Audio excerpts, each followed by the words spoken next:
안녕하세요. 오늘 이 시간에는 수학계의 모차르트로 불리는 한 천재 수학자와 어쩌면 우리 모두의 디지털 보안을 한순간에 무너뜨릴 수도 있는 소수의 역설에 대해 깊이 파고들어 보겠습니다. 혹시 여러분, 우리가 사는 이 디지털 세상의 안전이 단 하나의 문장에 달려 있다면 어떨 것 같으세요? 바로 이겁니다. 당신은 지구상의 어떤 수학자도 증명하지 못한 소수의 패턴에 당신의 보안을 걸고 있는 겁니다. 정말 섬뜩한 말이죠. 네, 사실이에요. 여러분의 비밀번호, 금융정보, 심지어 사적인 대화까지. 지금 이 사회를 지탱하는 거의 모든 암호 체계는요, 소수는 예측 불가능한 패턴을 가진다는 아직 그 누구도 완벽하게 증명해내지 못한 가정 위에 아슬아슬하게 서 있는 셈이거든요. 그러니까 우리는 매일 이 디지털 세상에서 아주 거대한 도박을 하고 있는 겁니다. 바로 소수를 맹목적으로 믿는 도박이죠. 이 도박의 판도는 바로 우리 각자의 모든 개인정보입니다. 소수는 흔히 곱셈의 원자라고 불려요. 왜냐하면 모든 숫자는 이 소수들의 고유한 곱으로만 표현될 수 있거든요. 현대 암호학이 바로 이 원리를 기가 막히게 이용합니다. 엄청나게 큰 소수 두 개를 곱하는 건 컴퓨터한테는 식은 죽 먹기지만 그 곱해진 결과값만 보고 원래의 두 소수가 뭐였는지 알아내는 건 이건 거의 불가능에 가깝거든요. 근데 문제는 우리가 소수가 무작위처럼 보인다고 그냥 믿고 있을 뿐이라는 거예요. 정말 만약에 누군가 소수에 숨겨진 어떤 패턴을 발견한다면? 그건 모든 암호를 풀어버릴 수 있는 마스터키를 손에 넣는 거나 마찬가지입니다. 수학계의 거장인 테리타오조차 이 믿음이 아직 증명된 게 아니라고 인정해요. 다시 말해 우리 디지털 세계의 철벽 방패에 어쩌면 보이지 않는 균열이 있을 수도 있다는 뜻이죠. 자, 그럼 이런 어마어마한 문제에 도전하는 사람들은 대체 어떤 사람들일까요? 그들을 이해하려면 수학 역사상 가장 독특하고 전설적인 인물 폴 에르되시를 먼저 만나봐야 합니다. 수학자는 커피를 정리로 바꾸는 기계다. 이 말을 남긴 폴 에르데시는요, 역사상 가장 많은 논문을 쓴 수학자 중 한 명으로 꼽힙니다. 정말 엄청난 양의 카페인과 끝없는 열정으로 오직 수학 문제에만 몰두했던, 괴짜 천재였죠. 이분은 집도 직업도 없이 그냥 가방 하나 들고 전 세계 동료 수학자들의 집을 떠돌며 함께 문제를 푸는 그야말로 수학의 유목민이었습니다. 하루에 19시간씩 수학에 몰두하기 위해 각성제까지 복용했다고 하고요. 어린 시절 10살의 테리타오를 만나자마자 그를 나이와 상관없이 동등한 수학적 동료로 대했다는 일화는 아주 유명합니다. 워낙 많은 사람들과 협업을 하다 보니 에르데시수라는 재밌는 개념까지 생겨났어요. 에르데시 본인은 0이고요. 그와 함께 논문을 썼다면 1, 그리고 그 1인 사람과 논문을 썼다면 2가 되는 식이죠. 혹시 케빈 베이컨의 6단계 법칙이라고 들어보셨나요? 딱 그거의 수학자 버전이라고 생각하시면 됩니다. 그리고 오늘날 소수 문제 해결의 최전선에 서 있는 테리 타오. 그의 에르데시 수는 바로 2입니다. 에르데시와 직접 논문을 쓴 사람과 공동 연구를 했다는 뜻이죠. 이렇게 수학의 위대한 유산은 세대를 거쳐 계속 이어지고 있는 겁니다. 그럼 에르데시나 타오 같은 수학자들은 도대체 어떻게 이런 증명 불가능해 보이는 문제들에 도전하는 걸까요?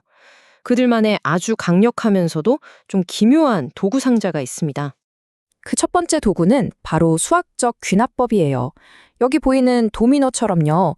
일단 첫 번째 도미노가 넘어진다는 걸 보여주고 그 다음에 아무 도미노나 하나가 넘어지면 그 다른 도미노도 반드시 넘어진다는 규칙만 증명하면 그럼 결국 모든 도미노가 다 쓰러질 거라는 걸 알 수 있잖아요. 무한히 많은 경우를 단 2단계로 증명해버리는 정말 우아한 방법이죠. 또 다른 강력한 무기는 귀류법입니다. 모순을 이용한 증명인데요. 일부러 내가 증명하려는 것과 정반대 상황을 가정하고 시작하는 거예요. 테리타우가 든 예시가 아주 재밌는데 어떤 아이가 나는 세상에서 제일 큰 숫자를 알아 하고 주장한다고 쳐보죠. 그럼 어떡할까요? 아주 간단해요. 그냥 그 숫자에 1을 더하면 끝입니다. 그 순간 제일 큰 수라는 말은 거짓말이 되잖아요. 바로 모순이죠. 이걸로 가장 큰 수는 존재하지 않는다가 증명되는 겁니다. 수학은 때로 우리의 직관을 아주 처참하게 배신하기도 합니다. 자, 예를 들어서 2차원 정사각형 안에 원을 꽉 차게 그리면 원은 상자 면적의 한 78% 정도를 차지해요. 이 정도면 꽤 가득 차 보이죠? 그런데 만약 이 상자를 1000차원으로 확장하면 어떻게 될까요? 이게 무슨 공상과학 소설 같은 얘기가 아니라 데이터 과학 같은 분야에선 아주 흔한 일이거든요. 놀랍게도 그 안에 꽉 차 있던 구는 상자 전체 부피의 0.000 하고도 한참 뒤에 1%도 차지하지 않게 됩니다. 상자는 거의 텅 비어버리고 모든 부피는 저 구석탱이 모서리들로 다 쏠려버리는 거죠. 우리의 직관이 고차원 세계에선 얼마나 쓸모없는지 보여주는 아주 대표적인 예입니다. 이렇게 인간의 직관이 한계를 보이는 영역에서 과연 새로운 형태의 지성이 돌파구를 마련해 줄 수 있을까요? 자, 이제 인공지능, 바로 AI의 등장에 대해 이야기해 보겠습니다. 챗 GPT 같은 거대 언어 모델이 등장하면서 많은 사람들이 이런 질문을 하기 시작했습니다. 이제 AI가 인간 수학자를 대체하고 스스로 위대한 수학적 발견을 해내는 날이 오는 거 아닐까? 하고 말이죠. 하지만 테리 타오의 생각은 좀 다릅니다. 그는 AI를 대체제가 아니라 아주 유용한 협력자로 보고 있어요. 이 표를 보시면 AI는 인간이 놓칠 수 있는 미세한 패턴을 찾거나 방대한 자료를 순식간에 검색하는 데는 정말 탁월하죠.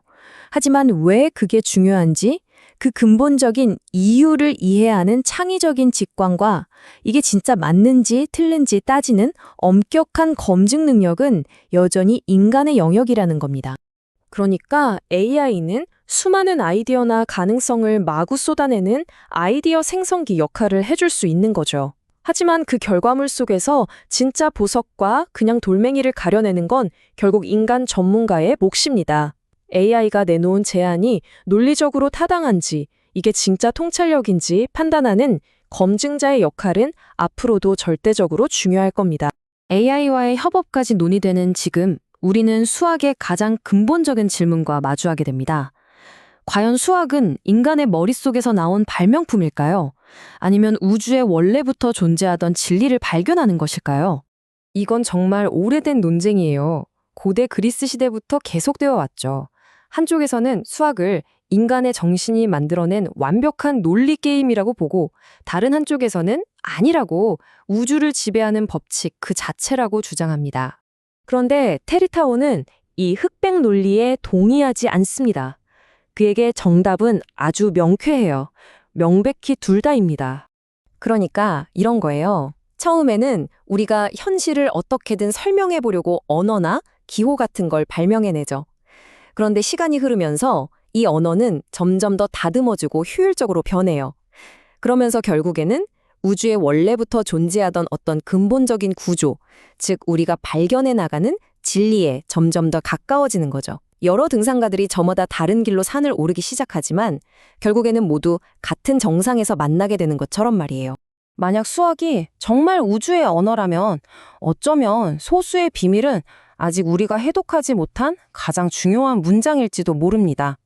그 문장이 풀리는 날 우리의 디지털 세상은 과연 어떻게 변하게 될까요? 인류의 가장 위대한 지적 모험은 지금 이 순간에도 계속되고 있습니다. 감사합니다.